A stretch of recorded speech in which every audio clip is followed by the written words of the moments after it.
Hello students, welcome back to Prepon. Today's current affairs in shorts from Hindu and the Indian Express 25th November. Let us see certain articles. Hindu और express के कुछ editorials देखते हैं। पहला है disquiet इन north east. आपको पता है मेघालय और असम के बीच में एक 50 साल से लंबी सी लड़ाई चली आ रही है, इंडिपेंडेंस के बाद से चली आ रही है। उसकी वजह यह है कि जो आसाम का रीऑर्गेनाइजेशन हुआ है उसकी वजह से जो बाउंड्रीज बनी थी वो सही तरीके से नहीं बनी। Administrative boundaries do not coincide with the cultural boundaries, ethnic boundaries and other occupational boundaries. हुआ ये कि 1969 में आसाम रीऑर्गेनाइजेशन एक्ट पास हुआ जिसमें जितने नॉर्थ ईस्ट के स्टेट्स हैं वो सब बनाए गए। 1970 में आप यहां देखेंगे मेघालय को एक ऑटोनोमस स्टेट बना दिया गया और 1972 में मेघालय एक फुल फ्लेजेड स्टेट बन जाता है।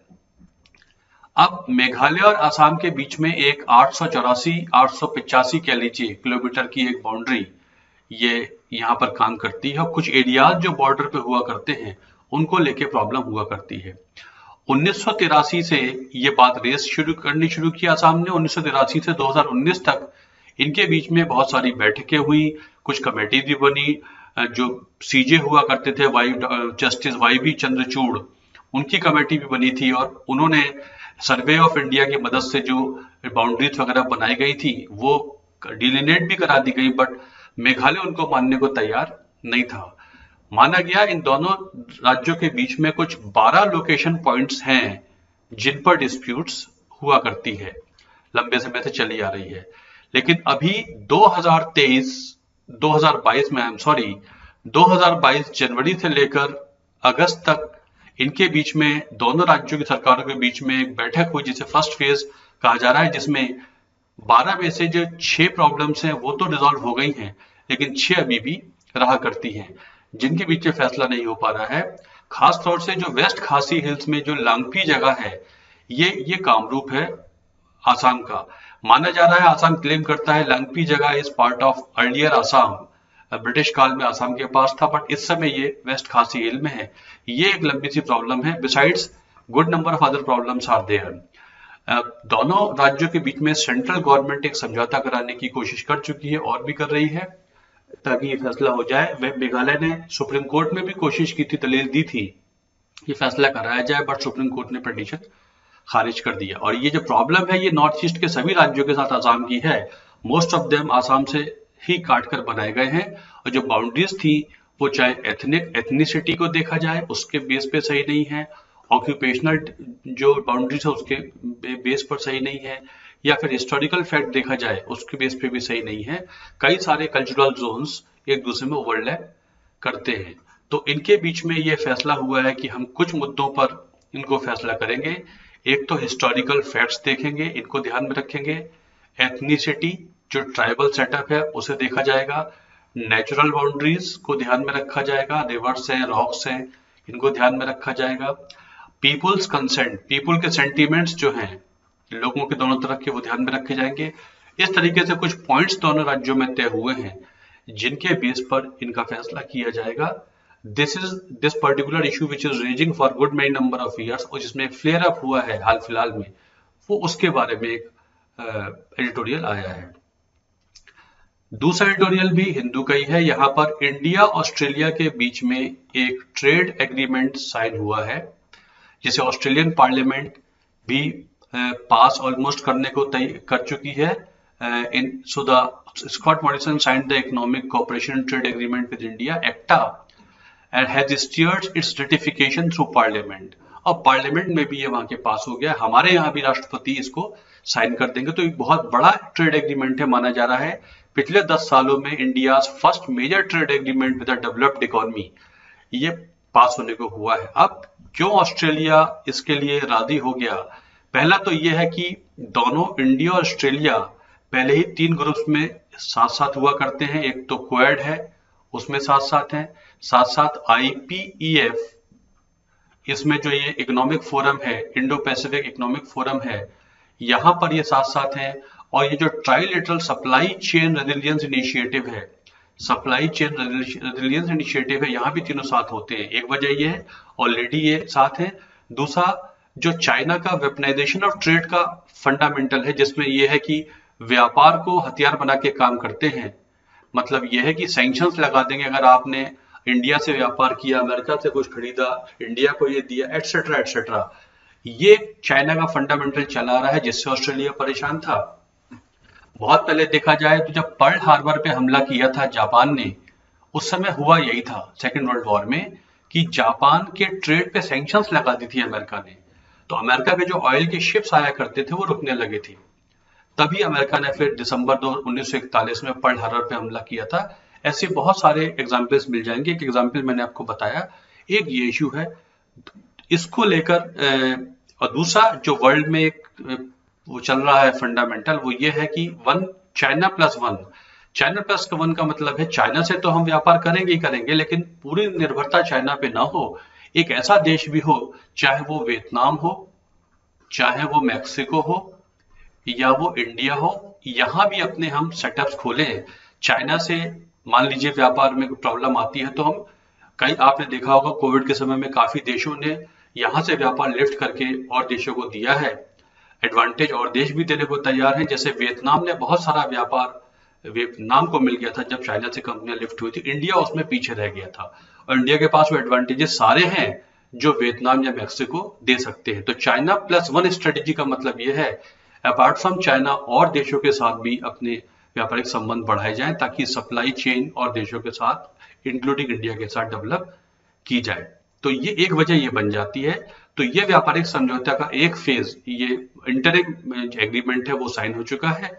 अब इसमें कोशिश ये की जा रही है कि 31 बिलियन डॉलर से इसको 50 बिलियन डॉलर के तक ले जाना है आने वाले 5 सालों में। और इसका जो मेन जो ग्रोथ होगी उसमें एक्सपोर्ट्स ओरिएंटेशन ज्यादा इंडिया की तरफ से ऑस्ट्रेलिया की तरफ होगा। ऐसा इसलिए हो सकता है कि 98.3, ये देख रहे हैं आप, 98.3 जीरो ड्यूटी, बहुत से भारत के सामानों पर वहां पर जीरो ड्यूटी कर दी जाएगी। तो इसका मतलब आसानी से एक्सपोर्ट हो पाएगा, एक्सपोर्ट ओरिएंटेड ग्रोथ होगी। साथ साथ ऑस्ट्रेलिया को भी इंडिया में लगभग 90% of it export in value terms to India will be zero duty. तो दोनों देशों का फायदा है सॉरी, एक्सपोर्ट इंपोर्ट दोनों देशों का फायदा है। एक्सपोर्ट इंपोर्ट दोनों का जीरो ड्यूटी से गवर्न होगा और व्यापार आगे बढ़ेगा।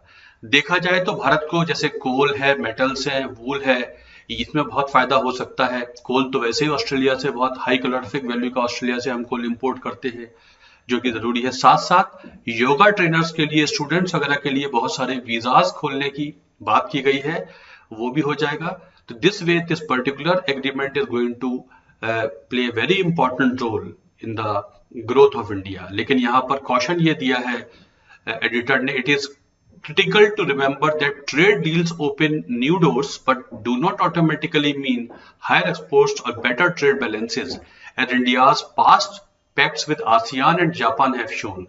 There is no shortcut or alternative to fixing India's overall global competitiveness. Meaning thereby जब तक हम अपना competitiveness को improve नहीं करेंगे, चाहे वो इंफ्रास्ट्रक्चर हो, चाहे यहाँ पर लीगल मैकेनिज्म हो, चाहे वो फाइनेंसिंग हो, लैंड अवेलेबिलिटी हो, जब तक ये रिसोर्सेज हम उपलब्ध आसानी से नहीं कराएंगे, तब तक यहाँ पर कैपिटल इन्वेस्टमेंट और देशों का नहीं हो सकता है।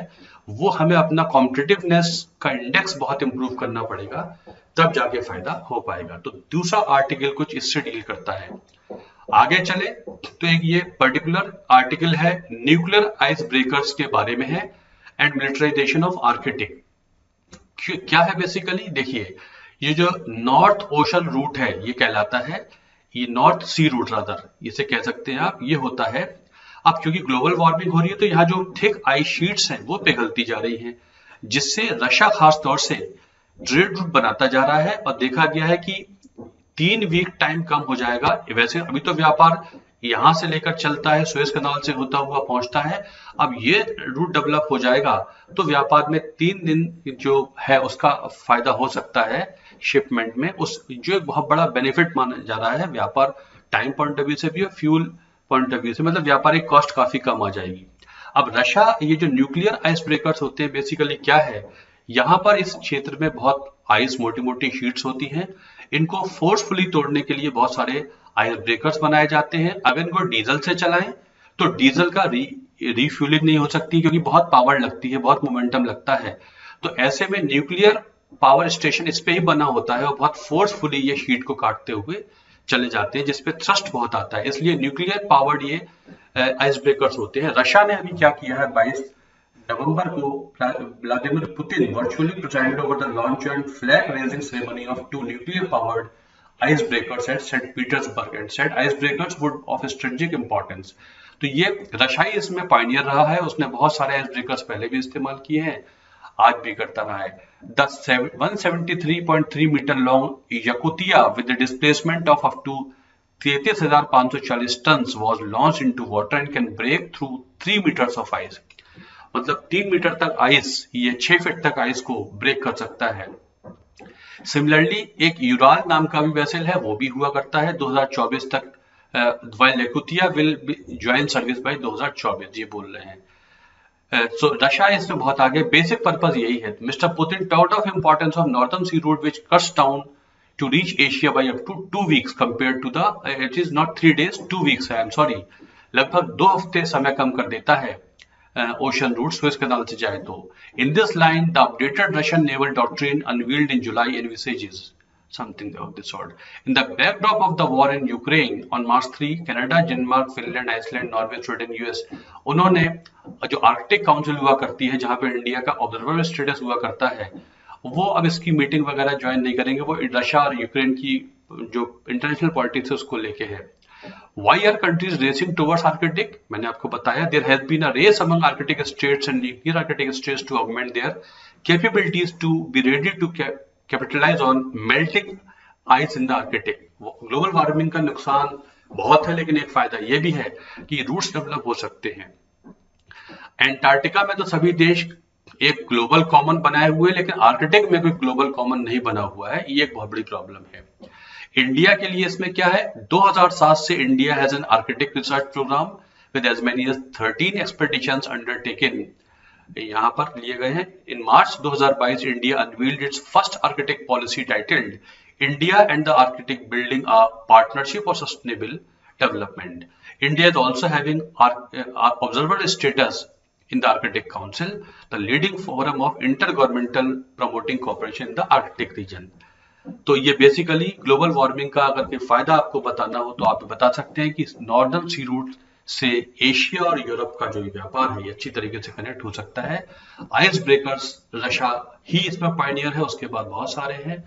मोटी मोटी 6-6 फीट की आइस शीट्स को काटने के लिए ये जो आइस ब्रेकर्स हैं इनका इस्तेमाल होता है, और इनमें खास तौर से ये जो न्यूक्लियर पावर्ड होते हैं ताकि ये लंबे दूरी तक जा सके और इनमें फिर बार बार डीजल रिफ्यूलिंग की प्रॉब्लम ना आए। अल्टीमेटली न्यूक्लियर पावर्ड महंगे होते हैं, बट टोटलिटी में देखा जाए तो ये सस्ते भी पड़ते हैं। तो this is one particular thing. Jallikattu को लेके सुप्रीम कोर्ट में एक इशू ऑलरेडी पड़ी हुई है, तमिलनाडु ने एक कानून पास किया हुआ उससे संबंधित है, इसके बारे में आपको बता देता हूं। ये तो छोटी सी बात लिखी हुई है, बोला है कि जस्टिस सुप्रीम कोर्ट के जस्टिस ने बोला है prevention of cruelty is not an absolute idea. कहने का मतलब ये है कि ये नहीं कह सकते हम कंपैशन दिखाएं जानवरों की तरफ, सही बात है, लेकिन जहां नुकसान है वह जानवरों को मारा भी जा सकता है, बट ऑन दी होल जानवरों की तरफ कंपैशन दिखाना जरूरी है। इसलिए एक सरकार की तरफ से जब बात हुई तो जस्टिस जो जज हैं KM जोसेफ, उन्होंने जो who is heading a constitutional bench asked on the lighter note कि इस तरीके से बोला है। अब ये है क्या, इसके बारे में बता देता हूँ। Jallikattu is a bull taming competitive sport जो तमिलनाडु के कल्चर का बहुत इंपॉर्टेंट पार्ट है। Jallikattu is evolved from the words kalli coins and kattu माने tie which is note a bundle of coins tied to the bull's horns.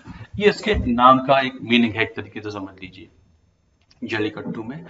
अब शिल्पाधिकारम जो सबसे इंपॉर्टेंट तमिल का एपिक हुआ करता है, जो तमिल भाषा में संगम लिटरेचर से संबंधित चीजें हुआ करती है, शिल्पाधिकारम द ज्वेल्ड एंकलेट सबसे इंपॉर्टेंट तमिल एपिक है, जैसे संस्कृत में महाभारत रामायण होते हैं, उसमें भी इसके रेफरेंसेस है। इसका मतलब ये काफी पुराना स्पोर्ट भी हुआ करता है, और ये celebrated in the second week of January during Tamil harvest festival of Pongal.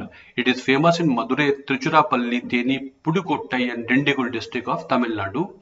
Also called as Jallikattu belt. ये जितने भी जिले हैं ये जलीकट्टू बेल्ट कहलाते हैं। सबसे पॉपुलर जलीकट्टू हुआ करता है जो अलंगानल्लूर मदुरई के पास होता है वो। ये इसका एक हिस्टोरिकल फैक्ट है।